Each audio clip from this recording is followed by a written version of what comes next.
For over 30 years, Somaliland has functioned as a self-declared state, complete with its own government, currency, and military. It stands out as a beacon of stability and democracy in a region often defined by conflict. Despite holding regular peaceful elections and maintaining security, Somaliland remains unrecognized by any country. After breaking away from Somalia in 1991, Somaliland rebuilt itself from the ground up, relying on traditional governance and community reconciliation.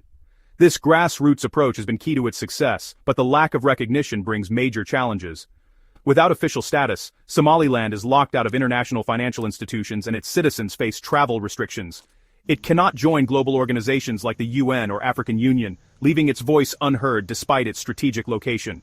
Yet Somaliland has built a vibrant economy and a functioning democracy, becoming a bulwark against regional instability.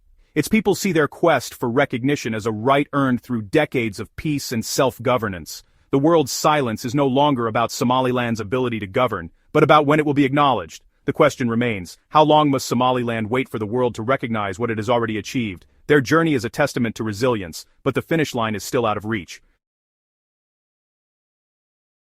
In 2024, Ethiopia signed a landmark deal with Somaliland, seeking access to the Red Sea via the port of Berbera. In return, Ethiopia dangled the prospect of diplomatic recognition, something Somaliland has sought for decades. For Ethiopia, the deal promised economic relief and strategic leverage, breaking its dependence on Djibouti's port. The agreement included plans for an Ethiopian naval base, raising alarms across the region. Somalia's government in Mogadishu condemned the deal as a violation of its sovereignty, recalling its ambassador and vowing to defend its territorial integrity. The move ignited nationalist fervor in Somalia and threatened to destabilize the fragile peace in the Horn of Africa.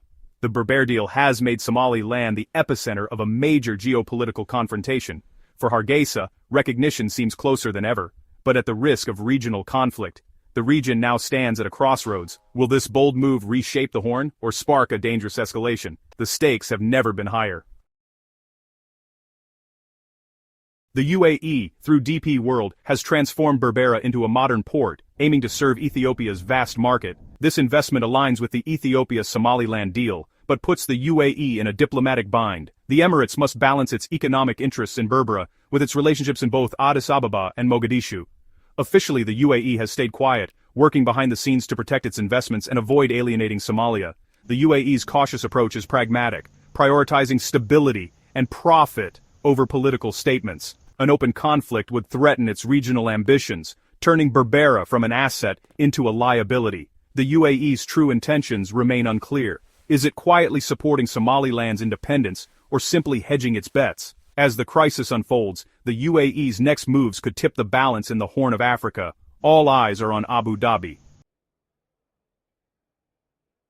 Turkey has become one of Somalia's closest allies, providing aid, investment, and military support. When the Ethiopia-Somaliland deal emerged, Turkey quickly condemned it, backing Somalia's claim to unity. Ankara's support is rooted in its policy of defending Somalia's territorial integrity and its own regional interests.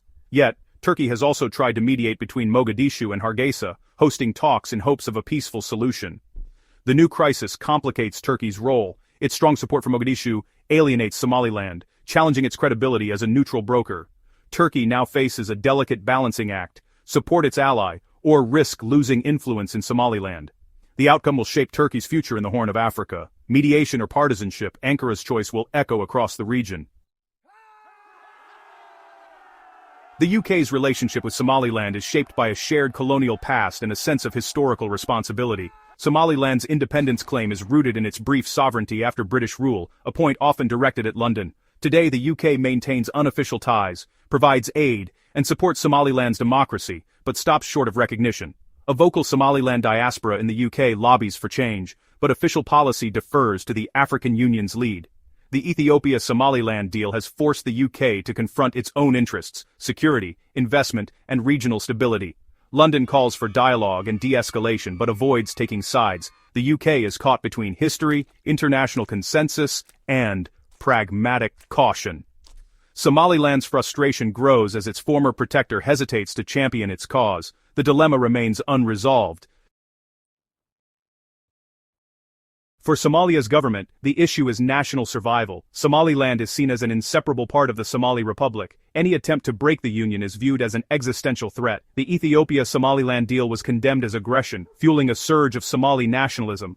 Mogadishu's strategy is to isolate Ethiopia diplomatically and reaffirm international support for Somali unity.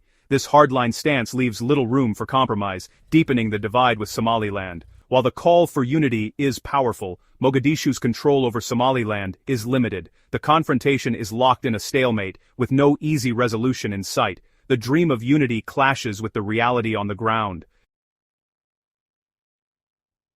For Somaliland, the Ethiopia deal is a breakthrough. Finally, a major power is willing to consider recognition. The agreement is celebrated as a bold step toward ending decades of diplomatic limbo. For ordinary Somalilanders, recognition means real benefits: travel, investment, and international legitimacy.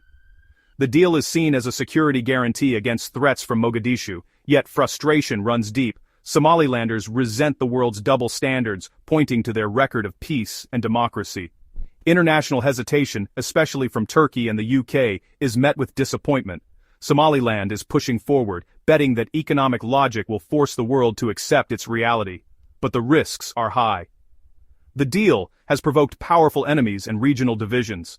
Somaliland stands on the brink of its dream and the edge of uncertainty. Hope and frustration now walk hand in hand in Hargeisa. The Ethiopia-Somaliland deal has upended the Horn of Africa, raising the stakes in the region's long-standing sovereignty dispute. The central question: is Somalia one nation, or are there two states, one denied its place in the world? The risk of conflict is real, with outside powers poised to intervene if tensions escalate. Diplomacy is the only path to avoid disaster. A trilateral agreement could offer compromise, but requires Mogadishu to recognize Hargeisa as a partner. So far, an unlikely step. The world can no longer ignore Somaliland's status. The time for serious engagement has arrived. The outcome, recognition, confederation, or renewed unity, will shape the region's future. The Horn of Africa waits for an answer to its most unsettled question.